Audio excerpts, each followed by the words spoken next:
Hi and welcome. I'm Julieanne Cost, and in the next few minutes we're going to take a look at the new Denoise feature in Adobe Camera Raw. So Denoise was designed to remove noise with the help of artificial intelligence in photographs taken in low light situations that require high ISO settings. Currently, Denoise can be applied to bare and X-Trans RAW files. Now there are 4 ways to access Denoise.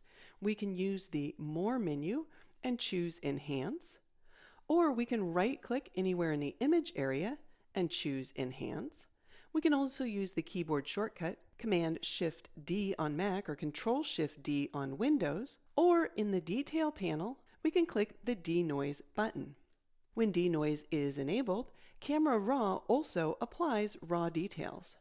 We can click and hold in the Preview area to toggle between the Enhanced and Without Enhanced.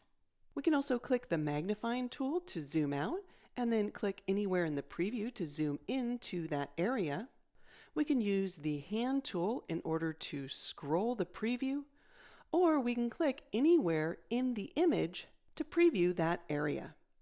We can see that Denoise does a noticeably better job than the traditional noise reduction tools by removing noise while still maintaining color separation and preserving the details in an image. It also does a really good job in cleaning up the noise in shadow areas. Now the default amount is set to 50, but you can use this slider to either tone down or to amplify the amount of denoise in an image. One thing I want to point out is that applying the minimum amount of denoise will not look the same as unchecking the option, because some aspects of noise reduction, especially color noise, are still applied when denoise is enabled, even if the amount is set to 1. If we want to reset the amount slider to its default, we can simply double-click on the tick mark.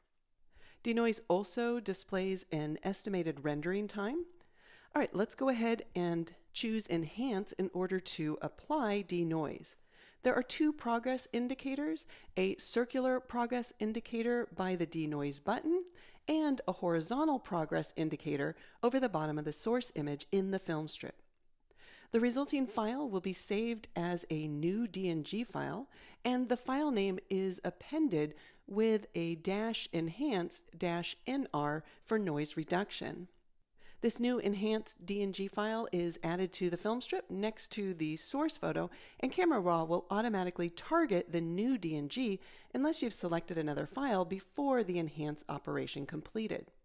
While we can see in the basic panel that Denoise carried over all of the enhancements that were made to the source image, I would suggest that you apply Denoise early in your workflow so that you're making adjustments to a clean raw file.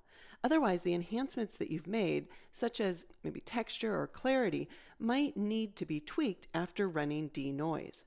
In fact, if you have any content-aware healing in the image, those spots aren't shown in the enhanced dialog when you're previewing Denoise. However, Camera Raw will re-render the healed areas after you apply Denoise. But if you have a lot of spots, it might take a bit longer than that estimated time, and you'll want to be sure that you review the results. Any masking that you've created will also need to be updated after applying Denoise. So again, I would just recommend applying Denoise early in your workflow before making these types of adjustments in order to save time. While I don't expect that you'll run Denoise on all of your images, it's easy to batch process it as needed. We can select the files in the film strip and then choose Denoise in order to manually control the amount slider, or we can press Option on Mac or Alt on Windows, and we can see that the 3 dots after Denoise disappear. This time, when I click the button, Camera Raw will apply Denoise to all of the selected files without displaying the enhanced dialog, and it uses the same amount value as the previous time that Denoise was applied. All right, 5 tips before we wrap up. You can't apply Denoise on an image that already had Denoise applied, although you can return to the original RAW file and apply Denoise using different settings. In addition, all of the manual noise reduction settings are still available if you want to add additional noise reduction either globally or locally. Now, when the enhance feature is used to produce that new DNG with denoising enabled, I'll just point out that the resulting DNG will have the luminance and the color values all set to 0. If you zoom in on an image that's had denoise applied to it and you think it looks too smooth, you can always add back in a little bit of grain using the effects panel. Also, you can't use denoise on images that have been created by PhotoMerge, but you can run denoise on individual images before you run PhotoMerge to either create the panorama or the HDR. And finally, denoise and super resolution cannot be used together at the same time.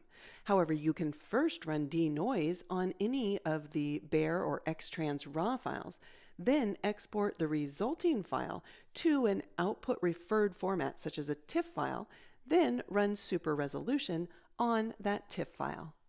I'm Julieanne Cost. Thanks for watching.